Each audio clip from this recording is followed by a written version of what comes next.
సైనిక దళాలు వినియోగించే ఆయుధాల్లో చైనా పరికరాల వినియోగంపై రక్షణ శాఖ కొరడా చులిపించింది. వందల కోట్ల విలువ చేసే కాంట్రాక్టులను రద్దు చేసింది. సైబర్ సెక్యూరిటీకి డేటా రక్షణకు ముప్పుగా మారటమే కాకుండా సైనిక కార్యకలాపాల గోప్యతకు భంగం కలుగనుండటంతో ఈ నిర్ణయం తీసుకుంది. రక్షణ ఉత్పత్తుల్లో చైనా విడిభాగాల వాడకంపై కేంద్రం కన్నెర్ర చేస్తోంది. బీజింగ్ నుంచి దిగుమతి చేసుకున్న విడిభాగాలు వాడుతున్న కంపెనీలతో కాంట్రాక్టులు రద్దు చేసుకుంది.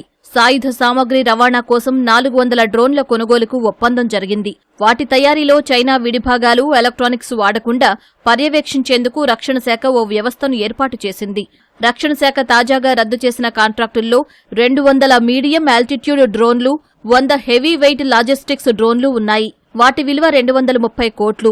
2023లో సైన్యం అత్యవసర వినియోగం కోసం చెన్నైకి చెందిన ఓ కంపెనీతో ఒప్పందం చేసుకుంది. ఈ డ్రోన్లను చైనా సరిహద్దు ప్రాంతం వాస్తవాధీన రేఖ వెంట మోహరించనున్నారు.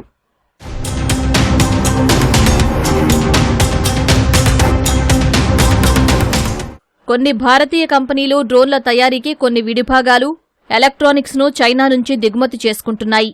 ఇది సైబర్ సెక్యూరిటీకి, డేటా రక్షణకు ముప్పుగా మారడంతో పాటు సైనిక దళాల కార్యకలాపాల్లో గోప్యత లేకుండా పోతోంది.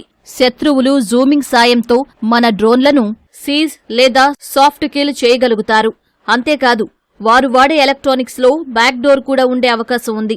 అవి మన సెక్యూరిటీ ప్రొటెక్షన్లను బైపాస్ చేయగలవని రక్షణ శాఖకు చెందిన పలువురు పేర్కొన్నారు.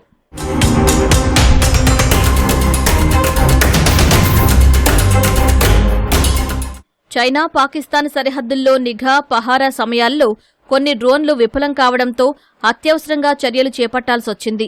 గత ఏడాది ఆగస్టులో రాజౌరి సెక్టార్లో ఇన్ఫాంట్రీ దళం కొన్ని డ్రోన్లను మోహరించగా అవి దారి మళ్లీ పాక్ ఆక్రమిత కాశ్మీర్లో కూలాయి. ఆ ఘటనపై దర్యాప్తు చేయగా సాంకేతిక లోపం ఉన్నట్లు గుర్తించారు. దీంతో రక్షణ శాఖ సైన్యం డ్రోన్ల తయారీ, సర్టిఫికేషన్పై దృష్టి సారించింది. దీనికి తోడు ఫిక్కీ, సిఐఐ వంటి సంస్థలను కూడా అప్రమత్తం చేసింది.